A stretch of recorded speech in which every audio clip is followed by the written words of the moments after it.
From the heavy rainfall that began on the night of August 6, the water level in the tributaries of Fujiang River, Jialing River, and Qujiang River in Sichuan Province rose significantly. 10 rivers and 14 hydrological stations exceeded warning levels. Many reservoirs also exceeded their design water levels. From August 7th to 8th, there were heavy rainstorms in many areas in Qu County and Dazhu County.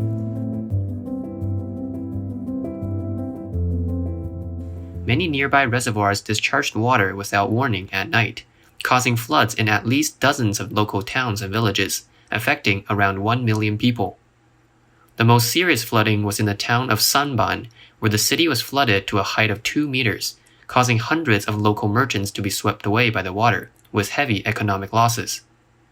Locals say that some roads have been washed away by the flood, and all local water, electricity, and gas have been cut off. There is now a shortage of food and daily necessities. According to a report, waterlogging occurred in Yanfeng, Tuxi, and other towns in Qu County, and numerous stores and houses were flooded. Wanshou Street in Wanshou Town was flooded more than a meter deep overnight, and many homes along the street were soaked in water. Local residents said that the town's terrain was not low, but it was still flooded because there is a lake near the town. The heavy rain caused the lake to overflow.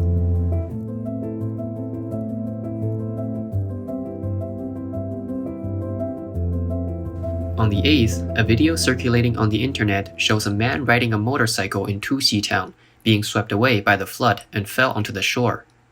Another person reached out in time to pull the man up, but the motorcycle was swept away by the floodwaters.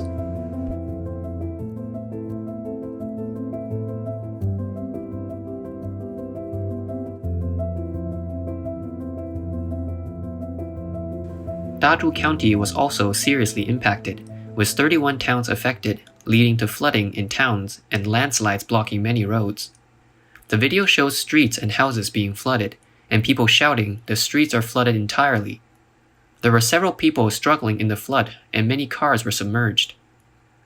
According to Chinese media reports, as of the evening of August 8th, more than 440,000 people in 119 villages of 6 cities and 13 counties were affected in Sichuan Province, resulting in a direct economic loss of $38.5 million. It is said that over 80,000 people have been transferred, and no one has been reported dead or missing due to floods. On the 8th, several trains and flights in Dazhou were forced to suspend operations.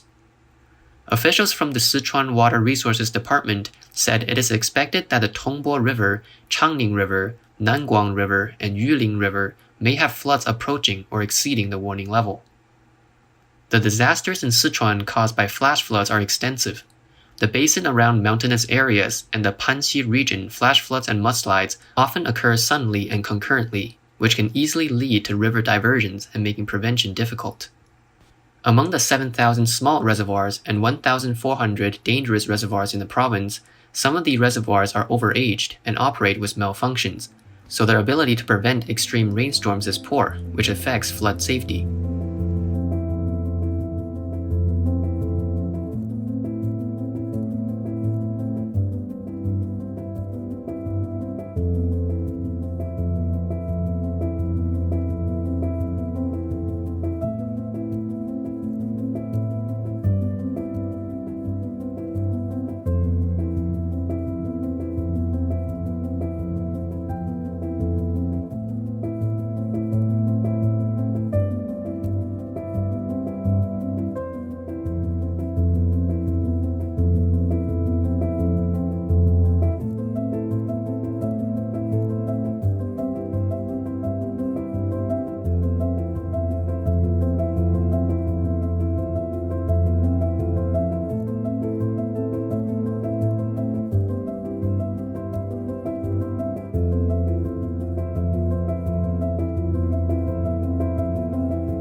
Since the Provincial Water Conservancy System launched a large-scale investigation of hidden dangers on July 30th, a total of 24,856 locations have been investigated, and 2,546 hidden dangers in water conservancy project management, mountain flood disaster prevention, and monitoring have been found.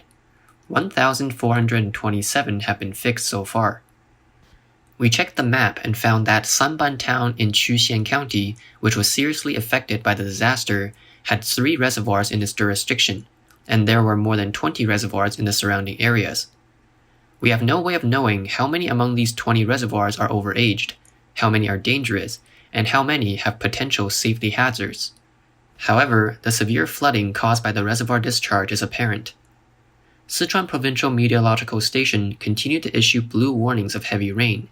From 8 p.m. on the 8th to 8 p.m. on the 9th, there were heavy to severe rains with precipitations of 40 to 80 millimeters in Luzhou, Panzhihua, Liangshan Prefecture, southern Yibin, and eastern Dazhou and Guang'an cities.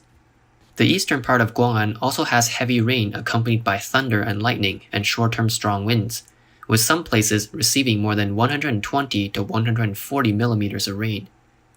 A meteorological risk warning for geological disasters was also issued.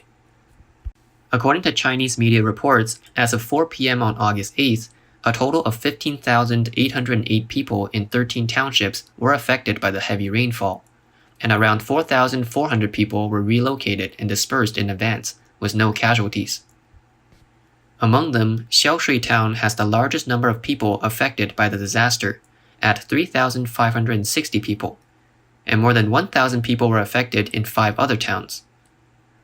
The crop disaster area reached more than 1,200 hectares, causing a total economic loss of 114 million yuan, or 17.6 million US dollars, of which Mingde Town has the most serious economic losses of 50.5 million yuan, housing losses of 28 million, and foundation losses of 21.5 million.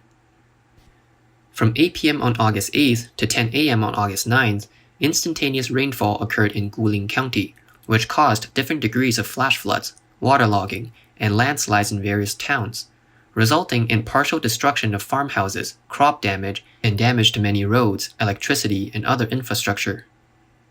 As of 12 p.m. on August 9th, Guling County has transferred a total of more than 6,200 people. Currently, 2 people are missing, and local search and rescue is in full swing. The continuous rise of the water level of Hanshui River in Pingcheng County has reached the guaranteed water level, and is gradually approaching its peak. The rainfall has affected 67,000 people in Bazhong City, and over 2,000 people have been urgently relocated. The meteorological department predicts that there will still be moderate to heavy rain in the next few days. The rainfall areas need to be prepared for emergency response and reallocation.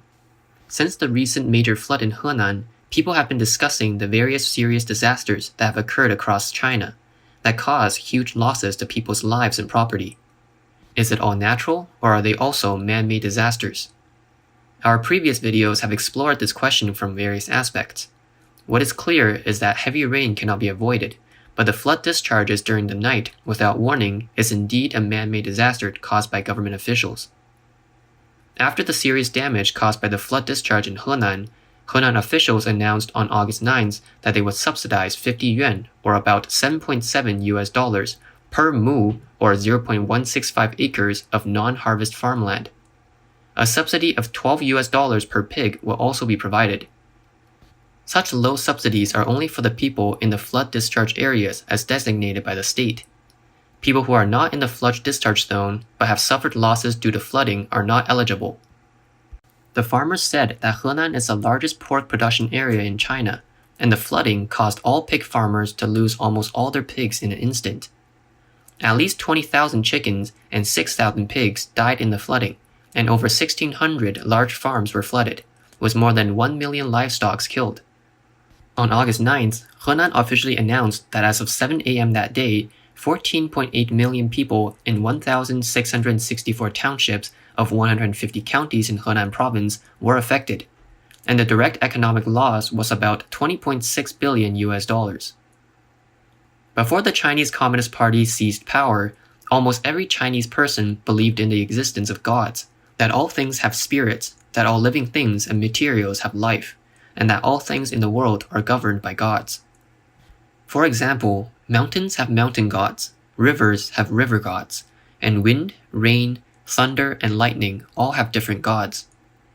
At that time, most Chinese people were in awe of nature.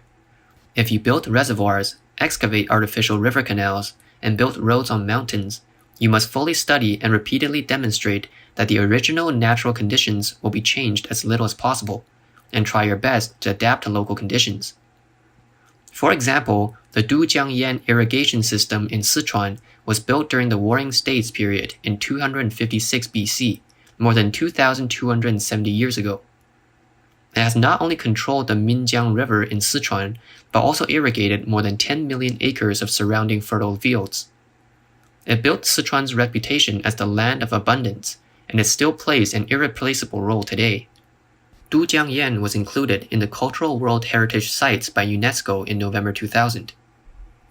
After the CCP seized power, it called for conquering and transforming nature, with the slogan, "Let the mountains lower their heads and make the rivers give way."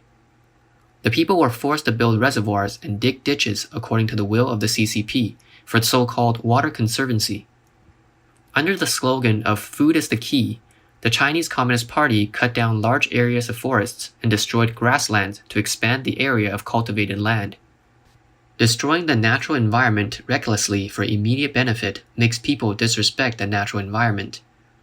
As a result of the destruction of China's great rivers and mountains, the environment created by God for the survival of man has been destroyed, and the result is, of course, a record number of disasters, including floods, droughts, industrial pollution, broken riverbanks, and extreme weather.